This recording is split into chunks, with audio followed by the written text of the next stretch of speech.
앞에서 많은 의원님들도 하마스의 이스라엘 공격에 대해서 말씀을 하셨고 그에 따른 우려와 대응과 관련된 의견들을 많이 주셨습니다. 그런데 그냥 국민들 입장에서 말씀을 드리면 이렇습니다. 적의 그런 도발에 대해서 즉각적이고 강력하고 끝까지 응징하는 거 당연히 군대가 해야 되고 그런 군대 입장에 대해서 박수도 보내고 또 응원도 보낼 거라고 생각합니다. 그런데 국민들께서는 아니 그래서 저렇게 만약에 공격해 오면 막을 수 있는 거야? 라고 하는 얘기를 하시거든요. 이 부분에 대해서는 어떻게 답변을 주시겠습니까?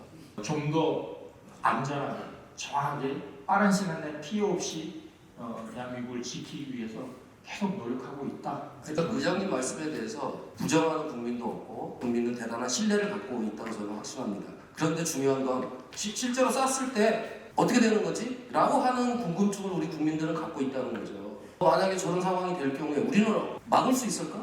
우리의 피해는 어느 정도이지? 라고 하는 궁금증을 우리 국민들께서는 당연히 가질 수밖에 없잖아요. 그러니까 이 부분에 대해서 군과 합참 의장은 답을 해야 된다고 저는 생각을 하는 거거든요. 이 피해에 대해서 우리 군은 그동안에 여러 가지 가상훈련들, 한미연합훈련들 또는 을지프리덤 훈련 등을 통해서 계속 하고 있었는데 우리 국민들은 어떻게 해야 되는지에 대해서 지금 잘 모르고 계실 수 있다는 거죠. 오늘 같은 자리에서 의장님이 우리 국민들께 설령 그런 도발이 오더라도 피해를 최소화하기 위해서 우리는 이렇게 할 것이고 대비나 또는 피신이나 이런 부분들에 대한 안내 이런 것들을 어떻게 할 것이다 라고 하는 답변을 주셔야 그래도 국민들께서 좀 안심하게 이 상황을 바라보면서 혼란스럽지 않게 지낼 수 있을 거라고 생각을 해서 질문을 드리는 거거든요. 일단 모든 전쟁 수행 체계를 작전 보안을 고려하지 않고 세부적으로 설명드리는 것은 제한이 되기 때문에 일단 장사정법 위원만 하나의 예를 들어서 설명을 드리면 적이 포병을 사용하면 레이더로 우리 대포병 탐지 레이더로 포착합니다. 어디서 쐈는지를 알 수 있습니다. 그러면 그것을 포병 사용을 합니다. 그것이 기본적인 겁니다. 그러면서 그것에 대한 어떤 보호하기 위해서 이제 뭐 갱도나 이렇게 피해서 또는 거기에 탄약이 보관되는 장소 이런 것들은 또 공군기들, 공중전력들이 투입해서 또 타격을 합니다.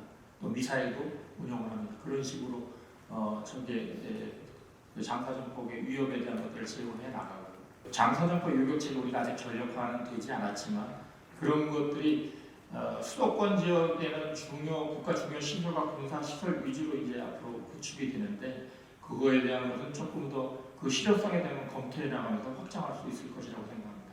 단 이때 이제 아이언돔에 대해서 조금 보도 나는 거 보면 좀 무력화된 것처럼 그렇게 보도가 나는데 저희들이 파악한 걸로서는 조금 그것을 카운터하는 것들에 좀 차이가 있어서 무력화된 것은 아니었다.